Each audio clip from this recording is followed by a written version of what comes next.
Hey guys, my name is Donnie and welcome back to the channel. And today we're going to continue working on the Jaguar's bonnet to get it ready for fitment. So guys, as you saw in the last video, I fitted that rear section or the rear clip of the Jaguar and it is sitting nicely now. There's still a lot of work that needs to be done on that one to get it fit perfectly, like doing the wheel arches and the rear boot section and so on. But I decided that I'm gonna first work on the bonnet to get it ready to fit it to the car as well, so that they can become one. Now guys, what needs to happen to this bonnet before I can even start thinking about fitting it is I need to finish all of these welds on the inside, because I've only welded it on the outside. So I need to flip it over and start welding the inside, and then the big job is to make these headlights or these indentations where the headlights go. So I need to fabricate that interior section there and also make this outer piece where the headlight is gonna sit, or where the glass is gonna sit on the aluminium. So there's a lot of work that needs to happen, but the first thing that I'm gonna do is I'm gonna finish welding the inside of all these seams, and then I'm gonna fit it back onto this fiberglass buck, because I just want to do a little bit of hammer forming and finish off some of the lines and so on that I'm not completely happy with, and make sure that it fits perfectly on this buck. And then I can start looking at how I'm going to fabricate these headlight holes. Anyway guys, let's get going.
Okay guys, just a quick update. I am now busy grinding down all of these welds after I've welded the bottom as well, and I'm busy just hammering out and flattening out and smoothing out this panel as best as I can. And what I did notice was that this bulbous part in the middle was protruding too much to my liking. It is not exactly onto the fiberglass buck. So what I'm doing now is I am busy hammering it down, or hammer forming it into position, because I need this whole bulbous area to drop down considerably. I don't know why, but I got it a little bit too high, so I'm dropping it down. So that's what I'm busy doing now, is I'm just slowly but surely hammering the whole thing into shape so that it can take a better shape, and then I'm going to continue with the rest of the work.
Okay guys, I've now spent a whole lot of time working on this bonnet and just reducing those two areas over there and getting them nice and fitting snugly onto the back, and then also just making sure that all of the sides were symmetric and a couple of other things that I was not happy with, and it is looking nice at the moment. There's still a whole lot of work that needs to be done and fine-tuning and trimming and so on this piece, but I thought that I would use this last opportunity that it's going to be on the back to just make sure that everything fitted the way that I wanted to, because from here on out this bonnet's probably not going to fit onto this piece again. Just open this up, because the next thing that I'm going to be doing now is I'm going to be making these headlight indentations on both sides, and then I'm going to be making the bulkheads on the inside of this aluminium to strengthen it, and it will not fit onto that anymore. So that was going to be the last time, and that's why I took a lot of time to make sure that everything was to my satisfaction. Now the next thing I'm going to be doing is making these indentations, and guys, I am winging it. I don't know exactly what I'm going to do. I have been thinking about it, and the plan that I've come up with is that I'm going to be making or using this interior once again as my shape or form, and I'm going to be making these two pieces separately right up to here on the sides, and then when I finished making them I can just mark out these holes and trim them properly, and then weld those pieces in there, and hopefully everything will work out exactly how I plan, and then I can start working on the bulkheads, and then this bonnet will be ready to start fitting onto the car. So let's get going.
Alrighty guys, time for an update. I believe that it was Winnie the Pooh that once said, it might have been Tigger, that practice makes perfect, and I've seen that making these two headlight inserts because that one took much longer than this one, and I got much better results making this one much faster than doing that one, only because I made one before and I learned so much making that one that this one was easier, and I'm probably gonna find that it's gonna become easier and easier to make these kinds of things. But now that they are done and I'm happy with them, I'm going to be fitting them onto the aluminium bonnet. So I've marked them out. I'm going to cut a perimeter where I want it, and then I'm going to mark that bonnet, and I'm going to see if I can fit it in there and then weld them in, and also make this indentation where the glass is going to go, or the perspex is going to go.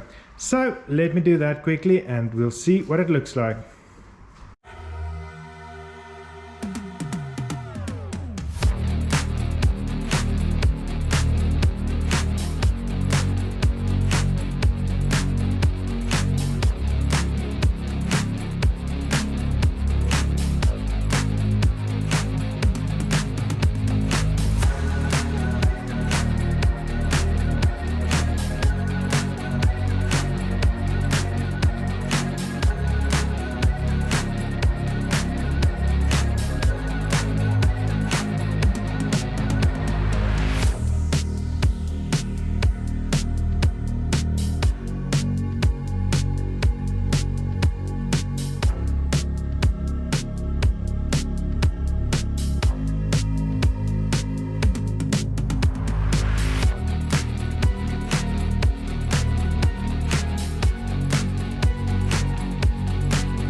Nice. Okay guys, there we go. This is how far I got these last couple of days. Man, I gotta tell you, making these headlight inserts was a hell of a lot of work. I have to be honest with you, that would have probably been a video all in itself, but I got all of this finished. I unfortunately did go through here when I finished off these welds, so I'm gonna have to patch that weld up, but unfortunately my gas is finished and my welding rod's also finished, so I'm gonna have to do that at some other stage. But now this whole bonnet is ready to start fitting onto the Jaguar, and that is very exciting. So in the next video I'm going to be making the bulkheads or the reinforcements on the inside of this bonnet, and I'm going to start fitting it to the Jaguar, and hopefully by the end of that it will be permanently fixed to the car. But that's going to be it for this video guys. Thanks for joining me once again, and I'll see you next week. Cheers.